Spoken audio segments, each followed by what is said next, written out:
Hillary Clinton took heat for calling Trump supporters deplorable, and now Bill Clinton is probably not helping things by saying this.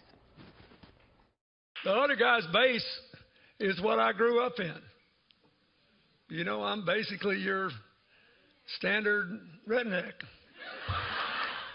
The former president also took aim at the Fox News Channel viewers. He recounted a moment during the primary when the Clinton camp knew they couldn't hold West Virginia. I went down to West Virginia to talk about this because she said, there's no way we can carry it now, is there? I said, no way. I said, you know, first of all, they only watch Fox News. Now, I think that he meant that as an insult. It wasn't. But he calls himself a redneck, basically.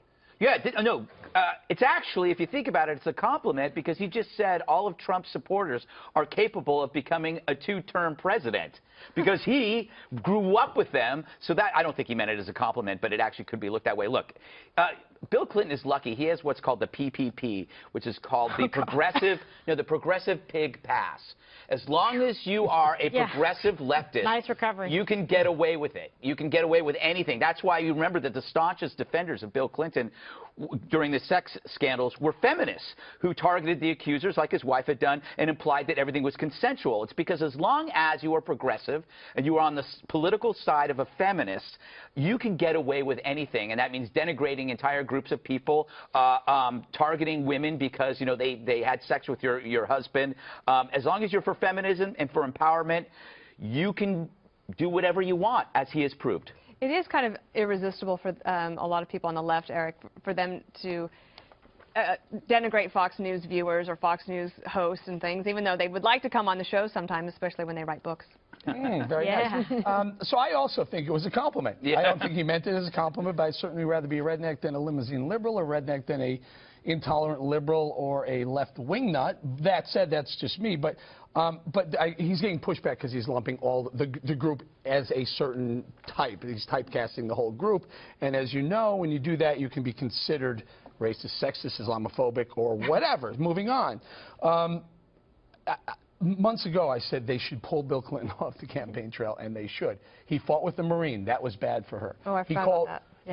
He called Obamacare this crazy system. That was bad for her. And now this is going to be the term bad for her. It's time to pull him back. Or, if you're a GOP Republican, keep him just what he's doing. Right, and he is very popular, Kimberly, like amongst Democrats, and actually I think he's kind of one of those characters that because he has that charisma, you are drawn to watch him and listen to what he says. I don't necessarily think he's a huge drawback for Hillary Clinton, but I'm sure that her campaign, every time he goes out, they might just hold their breath to see what the tapes are going to send back. Yeah, it's like the gasp. They're like, okay, what's going to happen next? But he is popular. I mean, he really is. There's people that are Republicans that like him too, you know, in certain circles. But when he goes into a crowd, whether it's a small room or a big room, he knows how to work it. He's always been a very good politician and knows how to get it done. He's more popular than she is. That's the thing. So, you know, obviously they're going to try to use him because they're down to Al Gore, Climate Gore. You know, they've got a few people. They've got Tim Kaine. I don't know how much good he's even really done her, to be quite honest. He didn't do a good performance during the debate. But so you see with something like this, like, they're going to put him out there. He is a former president, so he's still a resource. But all of this information that's coming out is just, there's such a huge stack. You're like, whoa. It's like cramming the night before the exam. There's so much. You're like, where do you even get started going through the list and the litany? And as for rednecks, look, I like guns, I like religion, I like my beer, but with a lime. So, you know, and I like men who work with their hands band players, guitar players. Yep, we do. We like them. We do. Juan, is it hard for Bill Clinton to be both a former president and a statesman and a partisan trying to help his wife get elected to the presidency? No, I think he's a big fan of his wife. I think he wants. No, I know, but I mean, like, in terms of, he has, as a former president, that comes with some responsibility, or I would say some ability to sort of be up above partisan politics, but when he goes out on the campaign trail, he ends up making a statement like this that would seem... Well, by the way, I think this statement is totally being misinterpreted by all of you. About Fox News viewers? No. What he said was, he's saying to his audience, I mean, you can read the transcript, he says, tell them I want them to be a part of America, to feel included, to not feel isolated or pushed to the side. That's what Bill Clinton was saying. And then he comes back and says, quite explicitly, we need people. We want them to feel that they're part of America and that they're not being somehow, you know, shunned or demeaned by the conversation that's going on in the Democratic Party. That's what he was saying. Like basket of deplorables? Basket of deplorables. By the way, she was right. But I'm just going to say, I just think on this one, right about what? She's right that some people who have very harsh attitudes about blacks, about gays, they have deplorable attitudes, okay? She said half of Trump supporters are a basket She of apologized for saying half. She did not apologize for saying deplorables, because I think there are some people who have deplorable attitudes on the far right. Deplorables in every organization. Well, fine, then you agree. Fine. But I'm just saying in terms of what Bill Clinton said, that Dana's talking about. Half of the people that voted for Trump, there was somewhere, what do you I would never say that she was right and that people are deplorable and also some deplorable people in this world. That's not but I'm just Christian, saying in terms of this segment, what we're talking about with Bill Clinton, what Bill Clinton said was very clearly, tell people who are, you know, as he said, grew up with him in rural Arkansas or wherever, tell them they're part of America. We need them. We want them to progress. And when he was talking about West Virginia, he pointed out he won West Virginia twice. Right. And then he said, that's why I don't believe that we can't, Hillary Clinton, go back. No, and that's true. I mean, there's a reason why George W. Bush and his election effort and the re-election in 2004 went back to West Virginia over and over again, because it was on the cusp. Correct. I think now it's reliably a red state for now, but it could change. The unspeakable truth here is that Bill Clinton would be a Fox News viewer if he wasn't married to Hillary. He might be a Fox News viewer. If you remember the mid-'90s, I mean, when you think about how the country has shifted. Are you stating that for obvious reasons? What? I didn't hear you. Why Bill Clinton would be a Fox viewer? Because he was reliably center-right in the 90s, and I think that he has more in common with Fox News than probably CNN or MSNBC. But if I were Hillary, I would send him to Club Med for the rest of the month in a small country, make it clothing optional to save him the time of packing. Well, that would be, that's a good way to take carry-on luggage. Yes. And not have to pack a bag.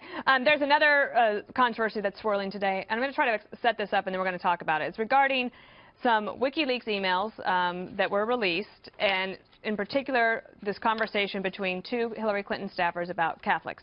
And whether this is true or not, I guess, remains a question. But here is apparently what the emails that were released said. Basically saying that Catholics have a bastardization of the faith. They're totally unaware of Christian democracy, socially acceptable, politically conservative religion, that they don't know what the hell they're talking about when they talk about Thomistics. And it gets a little bit complicated and detailed. You can read these emails. We'll have them for you on our Facebook page. And they've been talked about all day. Now, Greg, the Catholics as a voting bloc, which you grew up Catholic, but you do not profess to be a part of it anymore. So Jennifer Palmieri, one of the staffers on this, says she does not recognize the email. In fact, I think that we have her on tape saying that earlier today. I'm a Catholic. I don't recognize that email that we saw. We're not going to fact check each of the emails that were stolen, hacked by a Russian-led effort, and then leaked by a Russian-led effort in an effort to hurt our campaign. So we have a situation with WikiLeaks continuing to put out a whole bunch of information. WikiLeaks, which is basically finding, hacking into emails, releasing them, the campaign saying that they don't know about it, and the Catholics saying this is actually a deplorable thing to do to the Catholic religion. What do you make of all of it? All right. Well, it's two different stories. Number one, does anybody really believe this is coming from WikiLeaks? WikiLeaks is the receptacle. That's like a child who thinks money originates from her dad's wallet. It doesn't. It is being sent to WikiLeaks, and then WikiLeaks releases it. If it's Russia, it's something that we as a country should be concerned about. And just because it happens to target a candidate you don't like isn't enough for me, because when they're done with her, they're going to come after everybody else. And if you work in industries, let's say, that are affected, that the left believes affects the climate, if you work in the oil industry or automotive industry, you could be targeted for this. That's the first part of the story. The second part is, in general, religious people are seen as freaks by the media because the media is so detached from them. I've been on both sides. I've been, you know, Catholic for 12 years and so on. But I can tell that they, in the media, generally they see people who are religious as Martians. They don't understand it. The interesting thing, Eric, I look back on some of the numbers, and so Catholics as a group have not voted for Republicans as a majority since 1984. And the Trump campaign did jump on this today, I think, trying to say, look, this is how they talk about you behind closed doors. Do you think that you can turn that around with the Catholics? Here, so First of all, I'm going to say I'm a Christian, I'm a Catholic, and I'm highly offended by the comments. Highly offended by it. Practicing every day. I think what the theory was, and I think what they were going for, was to divide and conquer. Let's divide Catholics from evangelicals, or divide Catholics as a subset of Christians who are bastardizing Christianity. That's highly offensive, and I think this is going to blow up in their face. I think if you're on the fence, if you're undecided, and you're Catholic, even if you're Christian and not Catholic, you have to take offense to this. Here's why.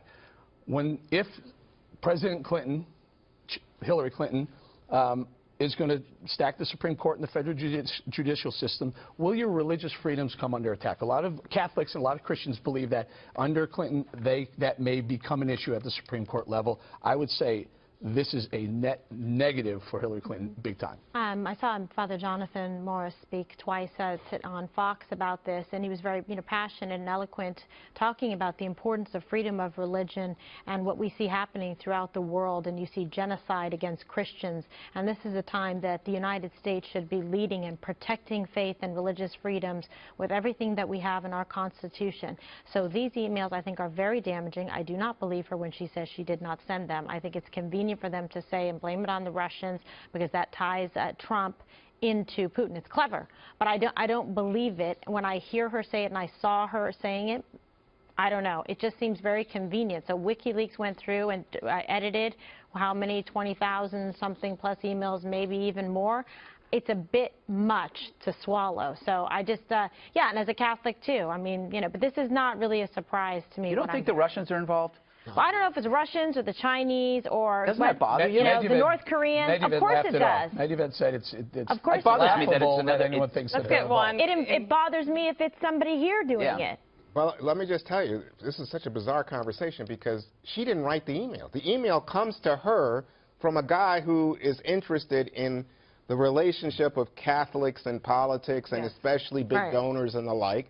And he's saying this. Jennifer Palmieri didn't say it. Nobody in the Clinton campaign said it. Then she responds and says something about, well, maybe these folks who are becoming Roman Catholic don't want to become evangelicals because their rich friends wouldn't understand it. That's all that was said. So all this stuff about I'm deeply offended and this is going to explode. If someone says something racist to me, Juan, I say number one, that's racist. I walk out of the conversation. I don't continue the conversation with a racist. You are missing the point here, Eric. This is not anti-Catholic. Really? This is simply saying, and we have these freedoms in our country, if you have a difference of perspective or theology, you can express it, and you can say, hey, somebody is playing a social status game in terms of saying they're comfortable becoming a Catholic as opposed to becoming an evangelical. It's almost saying, why are they doing that?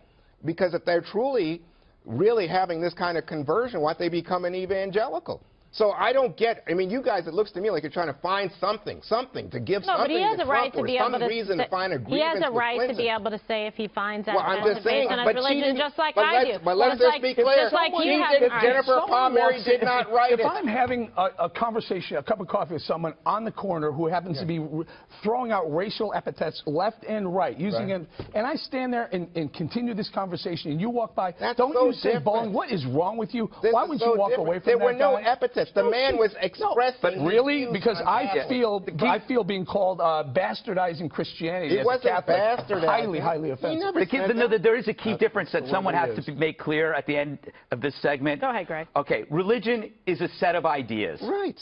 Okay? Any religion, whether it's Islam, Buddhism, Catholicism, you name it, it's a set of ideas. It's not race. Thank God. And nobody on her campaign actually wrote the bastardization of faith. That was someone from outside, so we should Thank you. Suggesting she wrote it. I'm suggesting that was the comment that was made, and Palmieri, whoever it was, the campaign continued an email conversation with someone who was saying highly offensive things to a group that I'm part of. All right, coming up.